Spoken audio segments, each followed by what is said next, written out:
नमस्कार, मैं हूं अंकुर और आप देख रहे हैं सत्य हिंदी का न्यूज बुलेटिन। एक नजर अब तक की सुर्खियों पर।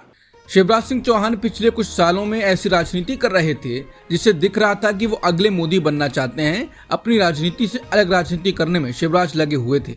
हालांकि चुनाव के बाद उनको केंद्रीय कृषि मंत्री बनाया गया और बीजेपी अध्यक्ष के पद के नाम में भी उनका नाम शामिल था। लेकिन इस बीच ऐसा कुछ हुआ है या किया गया है कि शिवराज का मंत्री पद भी फंस गया है। दरअसल मोहन यादव सरकार के आदेश के बाद व्यावसायिक परीक्षा मंडल के चर्चित भर्ती महाघोटाले की सुई एक बार फिर शिवराज की ओर मुड़ गई है।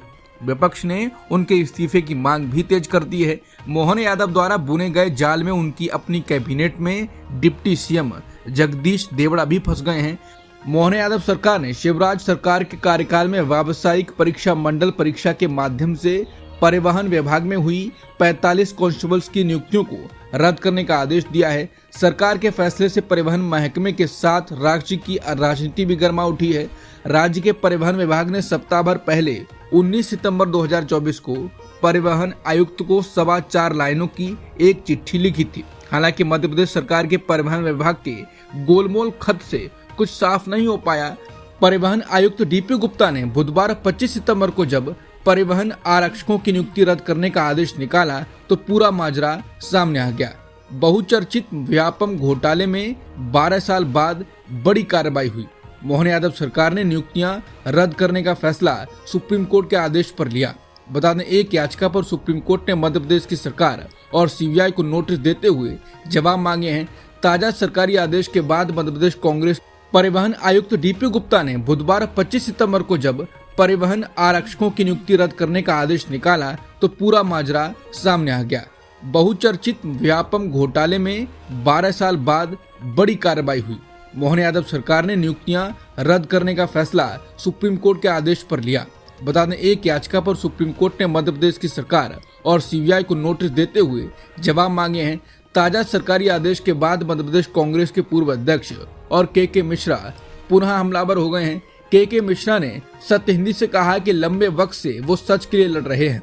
सच अब सामने आ गया है। नैतिकता के आधार पर शिवराज सिंह चौहान को इस्तीफा दे देना चाहिए। नहीं देते हैं तो प्रधानमंत्री नरेंद्र मोदी उन्हें अपनी कैबिनेट से बर्खास्त कर न खाऊंगा न खाने दूंगा के दावे पर मोहर लगाएं। संजय जोशी भारतीय जनता पार्टी के राष्ट्रीय अध्यक्ष पद के लिए अच्छे दावेदार माने जा रहे हैं। संजय जोशी लंबे समय से भाजपा और आरएसएस के साथ जुड़े हुए हैं और उन्होंने संगठन के लिए कई महत्वपूर्ण भूमिकाएं निभाई हैं। हालांकि संजय जोशी और मोदी के बीच दुश्मनी मानी जाती है। दोनों में गंभीर मनमुटाव है और मोदी और शाह नहीं चाहते कि संजय जोशी को बनाया जाए। इसलिए ही शायद बीजेपी अध्यक्ष बनाने में देरी हो रही है, क्योंकि नड्डा गया है। बताते काफी पहले से मोदी और संजय जोशी में टकराव चल रहा है। इस बीच नितिन गडकरी के अध्यक्ष बनने के बाद उन्हें पार्टी में वापस लाया गया था और उत्तर प्रदेश विधानसभा चुनाव का प्रभारी बनाया गया था। इस वापसी के बावजूद नरेंद्र मोदी और संजय जोशी के बीच टकराव जारी रहा, जिसके कारण जोशी को 2012 में पार्टी से इस्तीफा देना पड़ा। अब देखते हैं क्या होता है। कहा तो ये भी जा रहा है कि संजय जोशी के नाम पर संघ अड़ गया है और मोदी मान नहीं रहे हैं। हालांकि जिस तरह की राजनीति हो रही है उसको देखते हुए संजय जोशी का अध्यक्ष बनना क्या बीजेपी को फायदा करेगा, ये मालूम नहीं। हो सकता है गुस्से में ही सही, लेकिन मोदी का ये फैसला बीजेपी के पक्ष में हो सकता है। मोदी सरकार के तीसरे कार्यकाल में साल 2024-25 के लिए 24 डिपार्टमेंटल पार्लियामेंट्री स्टैंडिंग कमेटी का गुरुवार देर रात गठन किया गया। हर समिति में राज्यसभा और लोकसभा दोनों के सदस्य शामिल हैं। कांग्रेस को 4 प्रमुख पैनलों की अध्यक्षता दी गई है। इसमें विदेश, शिक्षा, कृषि, ग्रामीण मामलों की समिति शामिल है। राहुल गांधी को रक्षा मामलों की समिति का सदस्य बनाया गया है। डिपार्टमेंटल पार्लियामेंट्री स्टैंडिंग कमेटी में बीजेपी 11 समितियों की अध्यक्षता करेगी। भाजपा सांसद निशिकांत दुबे को संचार और आईटी समिति की जिम्मेदारी सौंपी गई है। इसके अलावा अपने बयानों से किसानों को निशाना बनाने वाली भाजपा सांसद कंगना रनौत को भी इस समिति का सदस्य बनाया गया है। जिसके बाद लोग कह रहे हैं कि कंगना को किसानों के खिलाफ बोलने का इनाम मिला है। हर डिपार्टमेंटल पार्लियामेंट्री स्टैंडिंग कमेटी में 31 मेंबर होते हैं, जिसमें से 21 लोकसभा से और 10 राज्यसभा से चुने जाते हैं। इन सभी कमेटियों का कार्यकाल 1 साल से ज्यादा नहीं होता है। संसद की स्थायी समितियों में फाइनेंस पर प्रमुख पैनल के अध्यक्ष भाजपा के भर्तृहरि महताब होंगे और विदेश मामलों के पैनल के अध्यक्ष कांग्रेस के शशि थरूर होंगे। इसके अलावा भाजपा के प्रमुख सहयोगी जैसे टीडीपी और जेडीयू के अलावा महाराष्ट्र में उसके सहयोगी दल शिवसेना और एनसीपी एक एक समिति का नेतृत्व करेंगे। एनसीपी के एकमात्र लोकसभा सांसद सुनील तटकरे पेट्रोलियम और प्राकृतिक गैस पर समिति का नेतृत्व करेंगे और शिवसेना के श्रीरंग अप्पा बारने ऊर्जा पर समिति का नेतृत्व करेंगे। जेडीयू के संजय झा परिवहन, पर्यटन और संस्कृति समिति की अध्यक्षता करेंगे, जबकि टीडीपी के मगुंटा श्रीनिवासलू रेड्डी आवास और शहरी मामलों की समिति की अध्यक्षता करेंगे। वहीं कांग्रेस सांसद चरणजीत सिंह चन्नी और सप्तगिरी इलाका को कृषि, एनिमल हस्बेंड्री और फूड प्रोसेसिंग और ग्रामीण विकास और पंचायती राज का चेयरपर्सन क्रमशः बनाया गया है।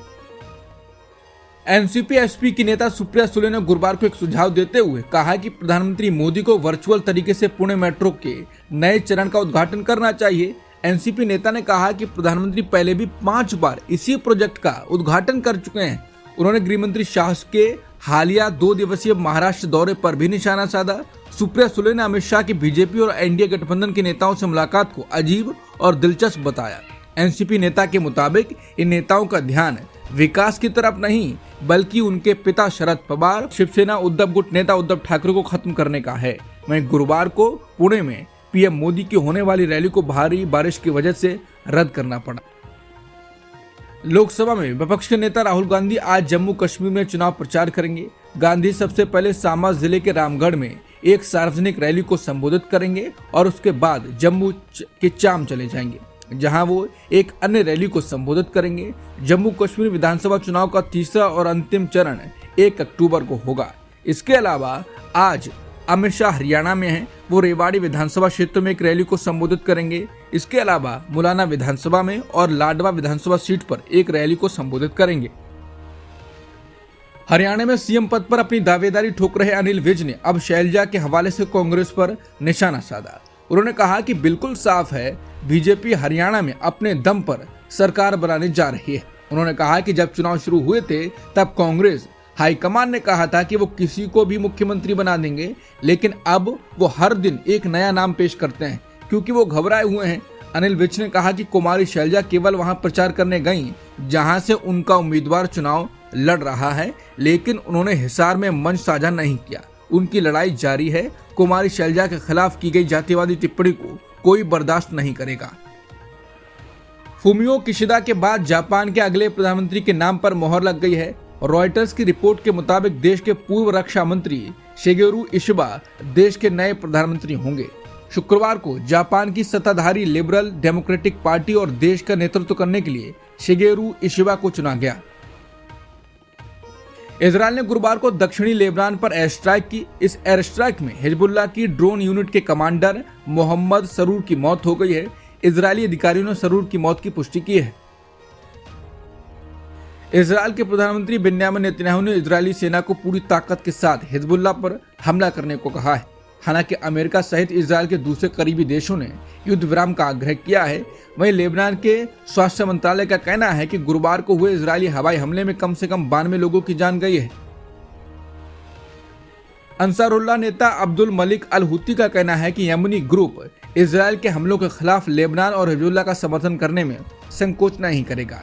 इस बीच इजरायली मीडिया का कहना है कि यमनी बलों ने कब्जे वाले क्षेत्रों पर बैलिस्टिक मिसाइल हमला किया है। रिपोर्ट्स के मुताबिक हमले के चलते गुरुवार रात तेल अवीव के पास कई इलाकों में सायरन बज उठे। इजरायली सेना ने दावा किया कि उसने यमन से दागी गई एक मिसाइल को रोक दिया।